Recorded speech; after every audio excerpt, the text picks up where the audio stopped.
Hi மக்களே, summer வந்தாலே நம்மளுக்கு பிடிச்சமான ஐட்டம் மாங்காய் நம்மளுக்கு வந்துடும். ஸோ அதை வச்சு நீங்கள் சூப்பரான ஒரு தொக்கு பண்ணலாம் வாங்க. ஃபஸ்ட்டு கடாயில் ஒரு டேபிள் ஸ்பூன் கடுகு, ஒரு டேபிள் ஸ்பூன் வெந்தயம், அப்புறம் ஒரு 5-6 காஞ்ச மிளகாய் இது போட்டு நல்லா வறுத்து தனியாக எடுத்து வச்சுக்கோங்க. பொடி பண்ணிக்கலாம் இதை. நெக்ஸ்ட்டு நம்மக்கிட்ட இருக்க மாங்காய், அதுக்கு ஈக்குவலாக தேங்காயும் எடுத்துக்காங்க. இப்போ இதெல்லாம் ரொம்ப ட்ரெண்டிங்காக போயிட்டுருக்கு.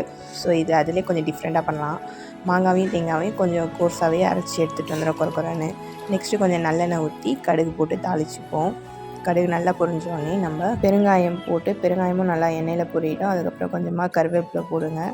கொஞ்சம் தூரந்தே போடுங்க கருவேப்பிலை போடும்போது, ஏன்னா மேலே வந்து பட நிறைய சான்சஸ் இருக்குது. ஸோ கருவேப்பிலை போட்டதுக்கப்புறம் நம்ம தனி மிளகாத்தூள் இருக்கும்ல, அந்த தனி மிளகாத்தூள் ஸ்டவ் ஆஃப் பண்ணிவிட்டு அதில் போடுங்க. ஏன்னா ஸ்டவ் வந்து ஹீட் அதிகமாக இருந்தால் கரிஞ்சி போகிறதுக்கு சான்சஸ் இருக்குது. ஸோ அது ஸ்டவ் ஆஃப் பண்ணிவிட்டு போட்டுட்டு நம்ம அரைச்சி வச்சுருக்க இந்த மாங்காய் தேங்காய் மிக்ஸ் எடுத்து அதில் போட்டுக்காங்க.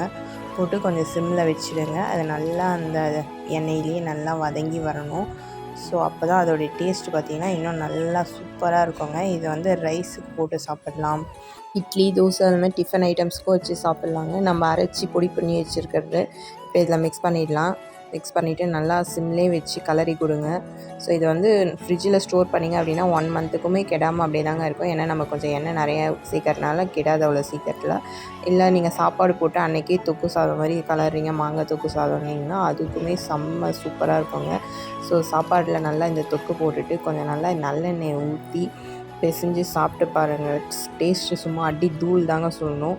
ஸோ ட்ரை பண்ணி பாருங்கள். யார் யாருக்கெல்லாம் மாங்காய் பிடிக்குமோ அவங்க எல்லாருக்குமே இந்த டிஷ்ஷு கண்டிப்பாக பிடிக்குங்க. ஸோ ட்ரை பண்ணிவிட்டு எப்படி இருக்குன்னு மறக்காமல் கமெண்ட்ஸில் சொல்லுங்கள். ஸோ இந்த வீடியோ பிடிச்சிருந்தா மறக்காமல் சேனலை சப்ஸ்கிரைப் பண்ணி வீடியோக்கு ஒரு லைக் கொடுத்துருங்க. ஓகே மக்களே, பை. நெக்ஸ்ட் வீடியோவில் பார்க்கலாம்.